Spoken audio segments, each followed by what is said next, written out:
iPhone 10 versus iPhone 11 Pro. Should you upgrade? Now, I've had both of these for quite some time, and I want to kind of give you an owner's perspective of both to kind of help you decide if you should do this upgrade. A lot of people put the upgrade off, but then over time they see more reviews, they start to get curious and think, should I do the upgrade? Well, we're only 7 months out from the iPhone 12, and we're only a month or so away from the iPhone 9, which is probably something you're not interested in if you have an iPhone 10.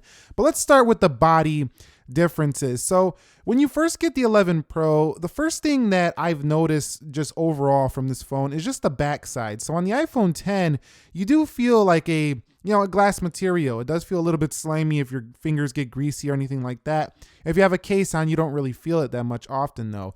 But you will feel the textured back of the 11 Pro. It's been one of my favorite features of this device, and I think it's something a lot of people who have purchased this phone do enjoy. Now, in terms of weight, the 11 Pro does have a little bit more density as well. It's slightly heavier, so you do feel that just a little bit. It's very small, but it is slightly more heavier than the iPhone 10. Now, other than that, when you do look at the 11 Pro from the front, unless you have the 11 Pro themed wallpaper on it, or you raise the brightness because it does get a little brighter than the iPhone 10, you're not really gonna notice that great of a deal of a difference. It does feel like the exact same phone. So you're really relying on the back design to really make a difference in how this phone feels versus your prior iPhone 10. Now, when it comes to the actual build quality of using both of these phones, the iPhone 11 Pro actually got the IP68 rating versus the IP67. So I trust it a little bit more when it comes to just daily abuse, maybe getting a little bit of water on it, something like that. I'm just a little bit more confident using my 11 Pro. Also, I noticed that the sides of the iPhone 11 for some reason, or the iPhone 10, excuse me,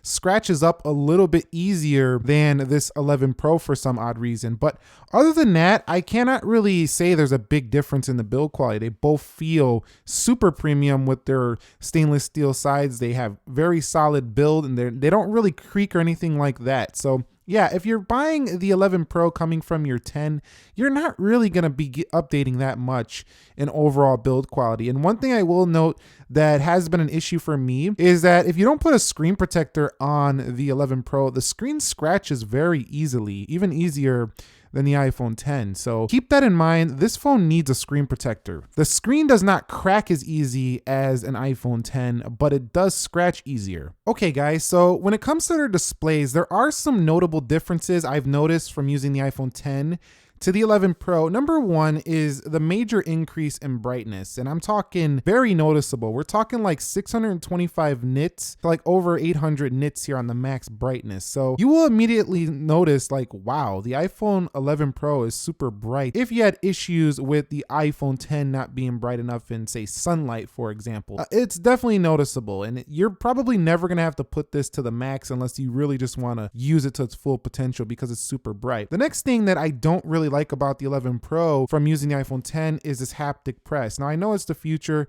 but I did like 3D touch. It was just so snappy. It just felt really good to use. In terms of their resolution, they're both rocking out with the same resolution. That's 458 pixels per inch, or essentially just very sharp text on display. And both of them support HDR10 and Dolby Vision, so watching movies is going to be fantastic on here. But really guys, other than the brightness, there's really not a big deal of difference. The XDR is supposed to be more accurate. I don't notice it too much. Maybe it's a little bit more accurate. It's just something I don't think most of you guys are going to notice. So put it that way. If you want a brighter phone, the 11 Pro is going to be for you. So should you upgrade to the iPhone 11 Pro when it comes to software? You can see they're both on 13.3.1, and the answer to that question is absolutely not. It's the same software on both of these. Yes, the camera software, as I mentioned before, is different in other videos just because of that triple camera, but your daily use is exactly identical on both of these phones. Now, keep in mind too that the A11 is not that old of a chip. So if you have the iPhone 10 now, it's not like you're not going to get iOS 14 or something like that. You're even going to get iOS 15 on this device. So you don't want to go away from that design and you just want to keep your phone another 5 or 6 years, then maybe the iPhone 11 Pro is worth it. But the software itself is identical. Okay guys, so when it comes to performance, I'm not going to go on long about this as I've done a speed test. You could check that out between these two, link in the description. However, coming to the A13, it's just simply a case of, are you going to use that power? Because day to day, you don't feel it. The A13, you don't feel it whatsoever. So it's kind of just a spec on the spec sheet until you start video editing and until you start playing all the latest and greatest games. And even then the iPhone 10 can still run those.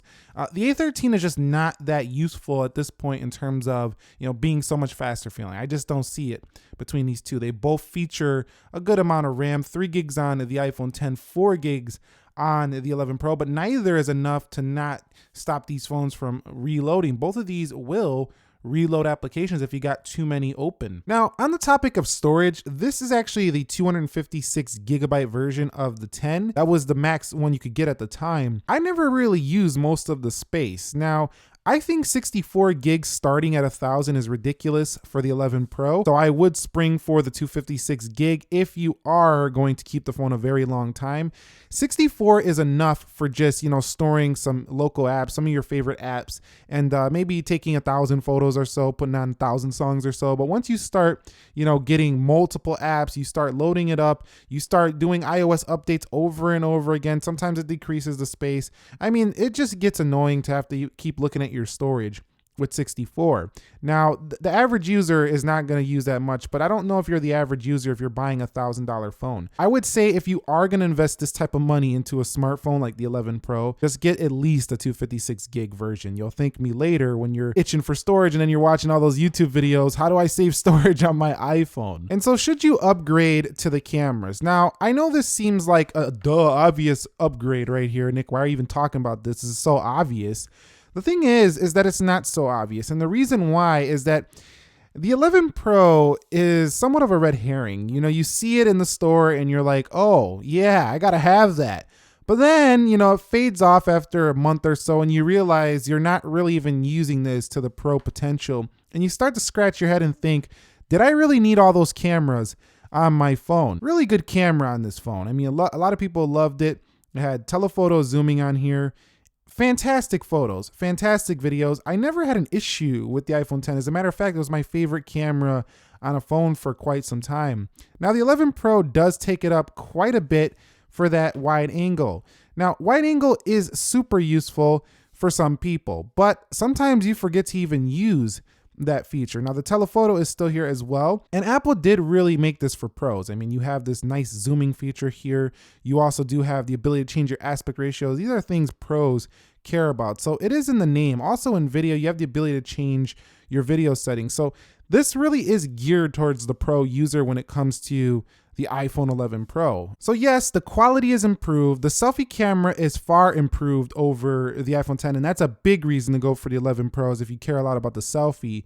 But you really have to think about how much of a camera user are you? Because we're only 7 months away from the iPhone 12, and even the base model will probably improve on this camera. So for me, my perspective on using the iPhone 11 Pro is that it's a great point and shoot replacement if you're not going to use an actual camera. And don't get me wrong, they do shine, but you really have to weigh how often or how useful is this really going to be, because essentially that's what I feel like you're paying for here. Instead of buying a camera, like a point and shoot camera, you're paying for an iPhone 11 Pro for the camera. And okay guys, so I have a similar video lined up here on both. Let's test the audio performance. iPhone 10. So what is up guys? Nick here helping you to master your technology. As you can see, I got the iPhone 8 right here. And today's video I want to talk about, should you buy iPhone 8? It's a dual speaker. Like, is it worth buying or should you just wait for It's always sounded fantastic. Now let's try the iPhone 11 Pro.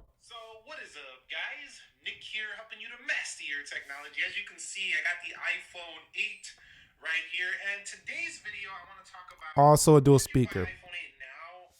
So the audio, I actually feel like it sounded louder on the iPhone 10, but the audio is not really a big change. So buying an iPhone 11 Pro, don't think you're getting some major update in the speakers. I don't really hear a big difference. Okay guys, so when it comes to the battery life from the iPhone 10 to the iPhone 11 Pro, now, this is a major update here. However, you have to keep in mind how a person uses a phone. If you're the type of person who's constantly, plugging in your phone into your car, it's already being charged, for example. Or you have a battery pack, it's already being charged. Or you just don't use your phone so much, you have a life, you're doing stuff, and the iPhone 11 Pro is not really gonna be that valuable in the battery life. However, if you're the type of person who knows, I just cannot get through a day on the iPhone 10. I'm just not good with my charging habits. I need something that just lasts. Then the 11 Pro is a major win, and it's definitely worth the upgrade. Just like with the camera, it's like, how much do you actually need this? Remember, you're paying like a big chunk to go to the 11 Pro from your iPhone 10. You really have to decide, is that battery life something you absolutely actually need in your life? So a couple other things before we wrap this up. They both have Face ID on board inside of their notches up here. The iPhone 11 Pro does have a little bit faster Bluetooth speeds connecting to AirPods, stuff like that. And also it does have a little bit better color selection. You have gold on here. You also have the space gray, the silver, and the midnight green. And with this one, you can only get it in gray or silver. So color options are definitely more for the 11 Pro. And phone call quality hasn't improved greatly over the 10 for me. So these are still not great phones for phone call quality in terms of competitive phones on the market being a little bit better, like Samsung devices, for example. So after all of that, should you actually do the update from the iPhone 10 to the iPhone 11 Pro? And the answer to that question is it depends. I mean, everybody's situation is different. If your 10 is all banged up, messed up, and you got cracks on it, you got messed up battery life, it's terrible, you're just not liking it no more, then you're gonna love this 11 Pro if you loved your 10 before all that stuff happened. The battery life will impress you greatly for the 11 Pro. But I mean, these things got to matter a lot to you because this is another investment over your iPhone 10 when you could just wait for the iPhone 12 and maybe get a very big redesign or a big change from the iPhone 10. It just doesn't feel like a big change. It feels like a refinement over what has already been done in the iPhone 10. And I got a question for you. Are you going to upgrade your iPhone 10 to the iPhone 11 Pro? Comment that down below. Thumbs up if you guys enjoyed this. Subscribe if you haven't already. Nick here helping you to master your technology. I'm out. Peace.